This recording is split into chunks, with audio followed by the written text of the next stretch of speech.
It's the Friday Cocktail with Anna Glowinski. So as I was talking about at the start of the show, there are many different ways to celebrate love, or different types of love that can be celebrated on Valentine's Day. But the main one, the most obvious one, is the one between couples, relationships. And I'm really delighted to be joined on the line today by Dr. Warren Farrell. He's an author, and he's also done loads of work with couples to work out what keeps couples together, what makes a happy relationship, and he's offering us 7 secrets to lifelong love. So if that's not a great Valentine's gift, then I don't know what is. Hi, Warren. Nice to see you here. I'm looking forward to talking with you, and actually I'm coming to London later today. Are you? That's great. Where are you coming in from? I'm coming in from San Francisco. Have you been to London before? Many times, yes. Yeah. And would you say that in different parts of the world, there are different types of successful romantic relationships? And, you know, if you compare, I don't know, London with San Francisco, places that you know very well, do people react to relationships and love differently? Basically, every person in a relationship, straight, gay, in London or Africa, has the same basic problem. Well, once survival is taken care of, the problem is the inability to handle personal criticism without becoming defensive. And the more you love somebody, the more vulnerable you feel. So the vulnerability leads to you not having, being able to handle criticism, even if the love is very deep, except at the very beginning of the relationship where, you really want to please somebody and, you're so addicted, to that love drug that you're able to hear a little criticism and, okay, it's all right. I'll change that, type of thing. And you do something that like ski, if you've never skied before, and you bend over backwards and you're adaptive. But, once the relationship gets underway, and that love drug has worn off a little bit, then the inability to handle personal criticism without becoming defensive, that was, I've done this role mate to soulmate workshop for 30 years. And when I was at the beginning of the workshop, I would advise this and everybody would agree. Yes, important wisdom. Then they'd go home and I would schedule follow-up phone calls for everybody in the workshop.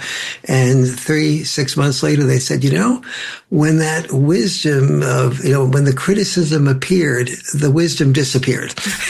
So I started to wonder if I could develop a way of being able to get people in relationships to associate personal criticism from their loved one with an opportunity to actually feel loved rather than than the feeling of being destroyed, or criticized or put down by their loved one. Yeah, that is such a good point. And I'm nodding along here and I'm going to completely embarrass myself live on the radio, but I'm just nodding along because I'm married. I'd say we've got a fairly decent relationship, pretty happily married. However, there was a moment, just today even, where I got really annoyed at him for exactly what you're saying, what I took as a personal criticism. And then I got really defensive. And so, I'd ask him to do something when he was leaving the house. I'd ask him to get a book out of my car because he was dropping our kiddo off at school and he needed that book. And then I found out that he hadn't taken the book out of my car. And then he said, well, you could have got it out the car. And I just was so irritated. They actually hung up on him. It just hung up. And then 2 seconds later, I was like, that was incredibly childish. And, called him back and pretended that my phone had cut out because I realised I was being a complete idiot, and I was like, oh no, that's not a very healthy way of dealing with it. I'll just say my phone cut out and then carry on with the conversation as normal. Well, that's a perfect example, and just so sweet, and it's so nice of you to be able to share that on Valentine's Day. So that was like the double level of defensiveness, one, the doing that, and then the other one, pretending your phone cut out. So what I eventually was able to develop for the workshop participants was a way of setting aside 2 hours a week that I call a caring and sharing time. And during that 2 hours a week, only one concern is shared by your partner to you. But before you share that concern is shared, you do an appreciation, two appreciations at 3 or 4 levels of specificity, and then you end it that way. But in between is the key to the whole, role mate to soulmate book and course. And that is that before you hear the criticism, you alter your biologically natural state. That is, biologically speaking, when you heard criticism, it was a potential enemy. So therefore, it was functional for survival to kill the enemy before the enemy killed you, which would be like what you did with your husband. Right?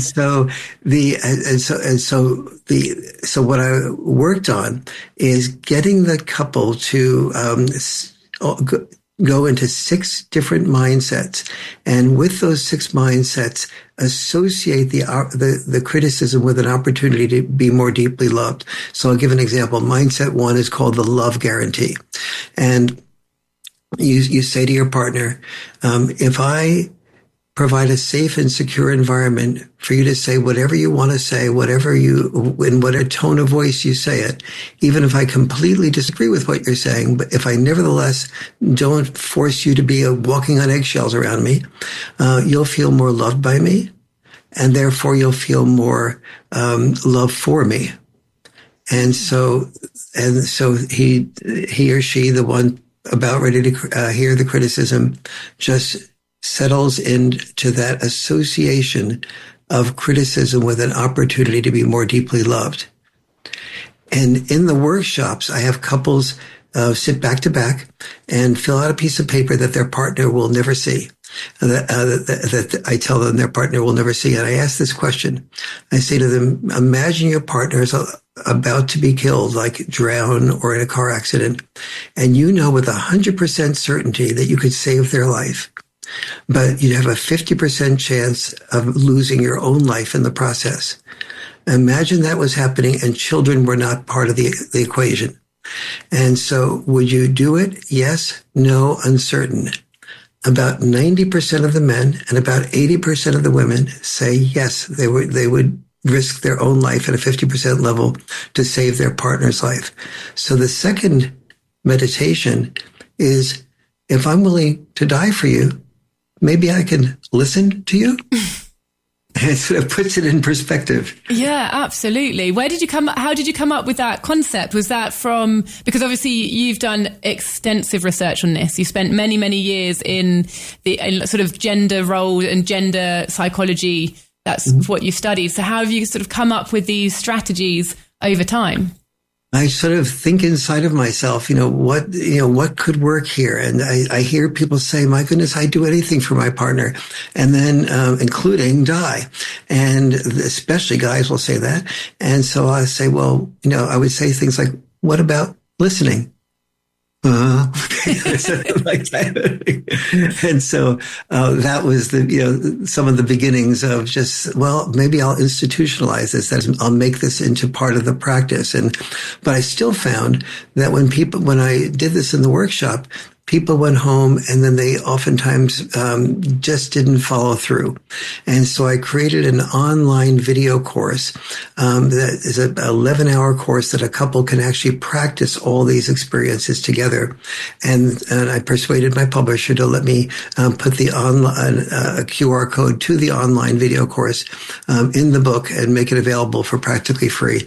And so that's what really changes people. People need to really practice this again and again, because it is biologically unnatural to do that. Biologically unnatural? What do you mean by that? But by what I was saying before about, when you heard criticism historically and biologically, it was a potential enemy. And so it was functional for you to get up your defenses or even kill the enemy before the enemy killed you. And so defensiveness was functional for survival. It's just dysfunctional for love. Right. And am I right in thinking that you've been doing these courses for 30 years and your book is a culmination of what you've seen and experienced in those courses? 100% right. Okay. Yes. And also it's not just that. I asked everybody in my course, I gave them free follow-up phone calls to tell me 6 months and a year later, everything that worked well and everything that worked poorly. And so I kept refining the meditations, for example, the mindsets. I kept refining it until I got 6 mindsets that really worked for people. Could you briefly give us an overview of those mindsets? Obviously, Yes. getting the book, then people will be able to dive into that far more deeply, but just an idea so we can understand it. Sure. The first one is that love guarantee. The second one is that experience that they do with each other about the dying. Another one is the word hold. So I ask people to say hold if they're beginning to do something that I call self-listening.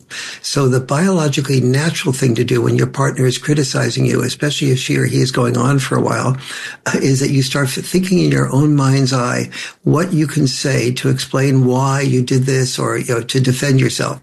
Right. And so you're not really listening to your partner, you're self-listening. And so, and because that's biologically natural, I say, just when you find yourself self-listening, just say the word hold. And hold means not shut up. It means the opposite of shut up. It means what you say is so important to me. I'm not going to be self-listening while you're talking.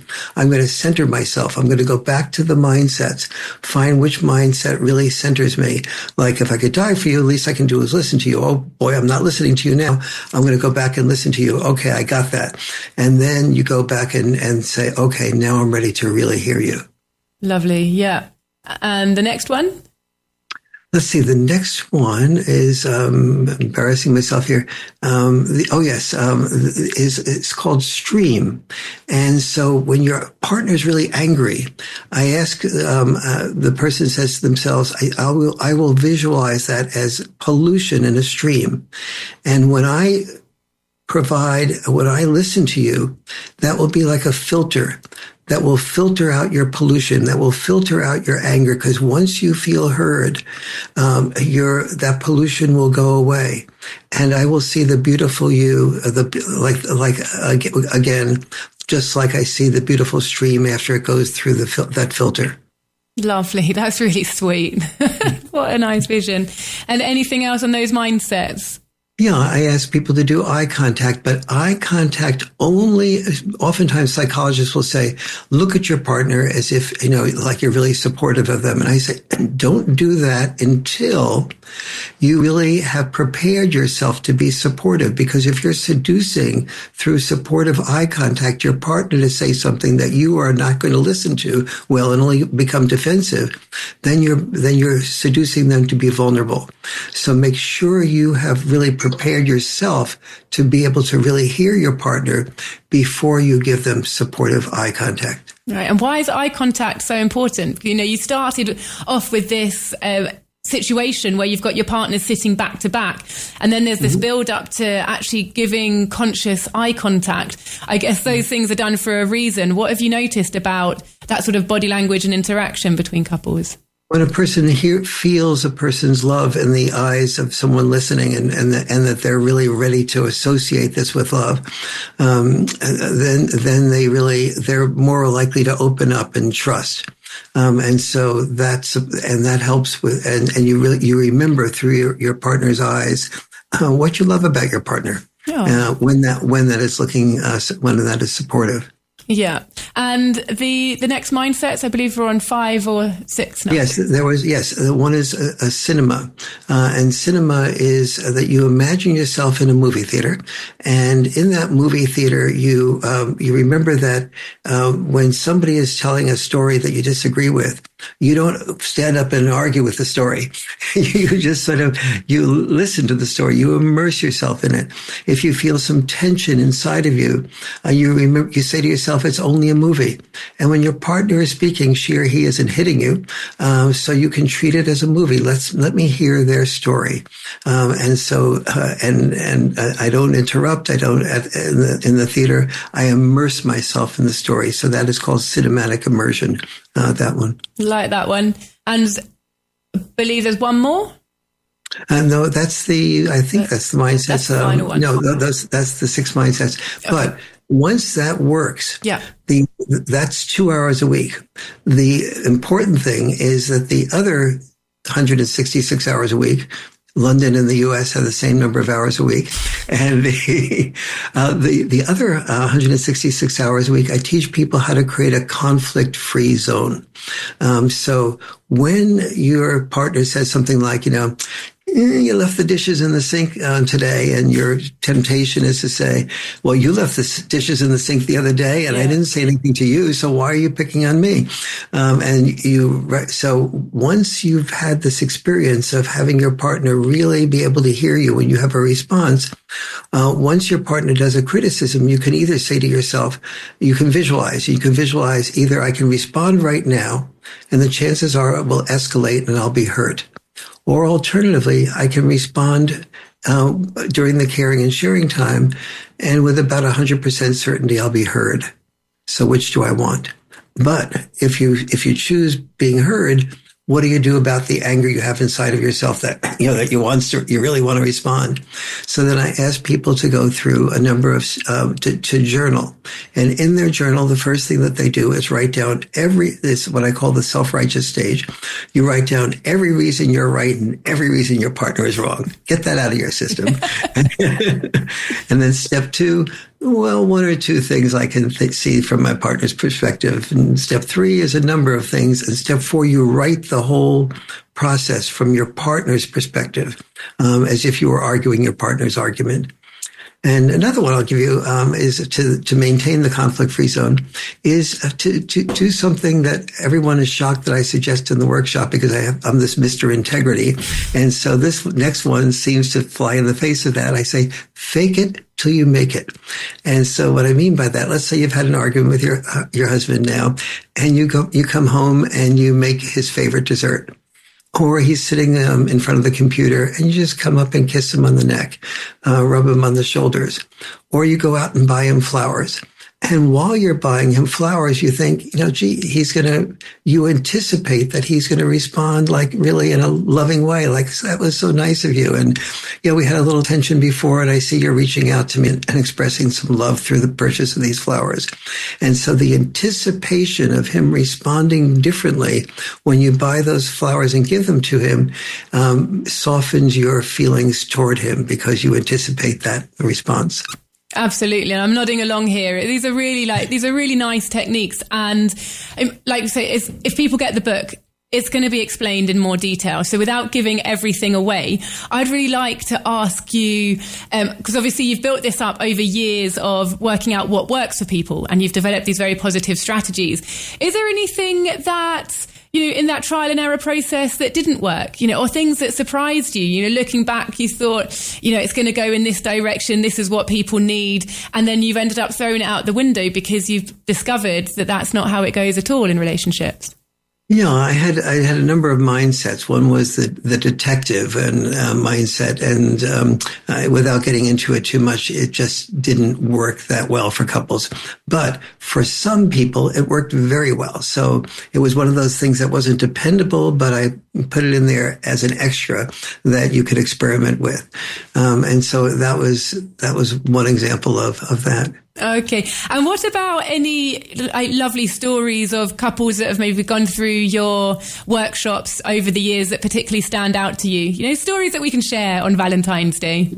Yeah, I have had a number of couples come up to me after the workshop and say, I want to tell you, Dr. Farrell, we actually, before we did this role mate to soulmate, we'd already filed for a divorce. And on Monday, it's a 3-day workshop on Monday, we're going to our lawyers tomorrow, and we have decided to ask for that filing to be stopped. And then I hear from them a year or so later, and they're still together, and they have had their first child. And wow. It's things like that that keep me doing this. I guess that makes it really rewarding what you do as well. It's not just a job, it's a purpose. It really is. But the problem was, I found that when people read the book, they got a sort of foundational wisdom, but they didn't necessarily hold on to it. So I persuaded my publisher to allow me to put into the Role Mate to Soulmate book a QR code in which people could very inexpensively access an 11-hour course in which a couple could not just read it, but practice it, because I found that it really, in order to change our natural brain from being defensive to being receptive, people had to really go ahead and practice the course over and over again, and not just read about it once, because your brain, you really have to change your brain to have different neurons connect, so that when you hear criticism, you can visualize quickly, oh, wait a minute, I can respond to that at the caring and sharing time, not get into an argument now. Yeah, that makes absolute sense. Actually, there's lots of situations like that where it's about practice and habit forming before those normal neural pathways are formed. So that makes absolute sense. I'd like to ask you a couple of questions just about your background and opinions on things, because this obviously is not your first book. You've done a lot of research into gender issues. First of all, is this book designed for straight couples? It's designed for straight and gay couples. One of the fascinating things in the workshop is seeing that, the couples that are gay say, this is just so relevant to me, because everyone who loves someone feels defensive. And even people you meet on a plane who disagree with you, you're never going to see them again.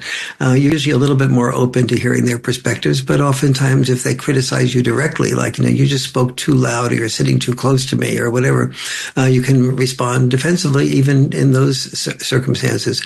And part of the book is called From Civil War to Civil Dialogue. And it's about getting together with family members at, say, Christmas or the holidays or something. And and oftentimes, somebody in the United States, somebody will support Trump, and somebody will, be a strong Democrat. And so, and those two people sort of feel like oftentimes they don't value each other. They feel like there's something wrong with the other person's values. So I teach people in the book how to hear somebody that you love that is not your partner, that has very different political views, and how to go about doing that so that person feels heard without any requirement that they hear you. Now, usually once they feel heard, they're so gratified that you see the virtue in the vice. So normally speaking, let's say one person's a feminist and some other person's an anti-feminist. And so the feminist job is to say to the anti-feminist, the anti-feminist job is to say to the feminist, okay, even though DEI, diversity, equity, and inclusion has gone too far and it's become cancel culture, nevertheless, I see that my wife and my daughter are going to have opportunities that they never would have had if it wasn't for the feminist movement. So you're finding the virtue behind the vice of cancel culture that you are focused on normally, the cancel culture vice, as opposed to the virtue of what feminism has introduced. Yeah, absolutely. So these are just really great life skills that you can apply in any situation with anybody, not just couple skills and couple management. Yes, exactly. Yeah. And even when you do this, and I then take it and say, okay, even a colleague at work, you don't have to love somebody, but the more a colleague is filled with anger or angst about some political point of view, usually those are the people who need to be heard first, not argued with first. And you don't have to change your perspective at all. But when they feel their story is heard, they don't have so much insecurity that they have to keep pouring it out and saying it again and again. Yeah, totally. And I'm just looking at the clock here because we are getting quite short on time, but it's such an opportunity to have you here on the line. And I'd like to pick your brains about some other opinions and other things that you've researched in time, because it's just topical. It's topical to this show and it's topical to today's world, because you've done a lot of research on different gender issues. So you've studied feminism. You've also put books out, The Myth of Male Power and The Boy Crisis. And as someone who's bringing up a little boy, I'm interested in that, that area, I suppose. And I'd just like to hear your opinion about, why those books came out and what you have to say about that angle. Yes. In fact, I'll be speaking on The Boy Crisis book in London in a few days. Oh, fantastic. Yes. So yes. The boy. If you were to take The Boy Crisis down to one sentence, I'd say the boy crisis resides where dads do not reside. Now, there are many reasons for the boy crisis, but that's the most important one. And so when you see boys who are addicted to guns, addicted to video games, have died from overdose, are mass shooters, are boys that have problems that have dropped out of high school, that have dropped out of college, that have never gone to college, that are living in their parents' basement. The greatest single likely predictor of that is dad deprivation, minimally involved dad. So if you're a person listening to this now and you have in your divorce, let's say, worst case scenario, it's so important to make sure that there are at least 4 things that happen. One is that the father and mother are equally involved with the child's life. Number 2, that the mother and father do not live more than 20 minutes drive time from each other. Number 3, that the children cannot detect any bad-mouthing about the father or the mother from the other parent. And number 4, that there's consistent couples counseling. Emergency-based couples counseling only usually is usually very time short, and so you focus on what's wrong with your partner. The important thing to do in a marriage that has a divorce is to know how to see your partner's best intent. A father will, for example, often prevent a child from to say to a child, "Don't." You have to do your homework before you go to bed. So fathers actually set bedtimes that are later than moms set bedtimes, but children under dad's supervision get to bed earlier because there's a greater likelihood that the child will be able to manipulate the mother into saying, "Oh, Mom, I didn't finish my homework. And I've got to do that." And mom will feel, oh my God, I don't want you to go to school without your homework being done. So of course you should have done that while you were talking to your friend on the phone, but I can't let you go to school without your homework being done. And dad will often say, like, I gave you a warning once before. You didn't do your homework.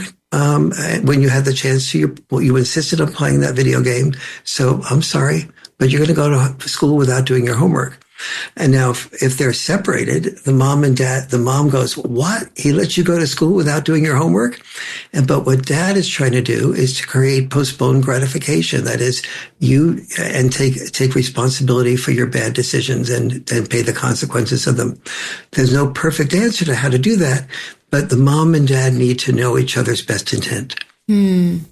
God, there's so much that I could pick your brains on, but we really have run out of time. So really fantastic news about the launch of your book, Rollmate to Soulmate, and also best of luck at the talk in London on the boy crisis. I wish I could be there. Thank you very much. It's a real pleasure talking with you. You're so able to ask questions. You have such warmth in your eyes, and you listen so well. So it's a real pleasure. Oh, thanks so much. It's very kind of you, and it truly has been a pleasure talking to you today. Thank you. Have a lovely day. That was Dr. Warren Farrell, and his book is called Rollmate to Soulmate, The 7 Secrets to Lifelong Love. Perfect for Valentine's Day. If you want to get your hands on it, you can find it on the Talk Radio Europe bookshop, or you can pop it into Google.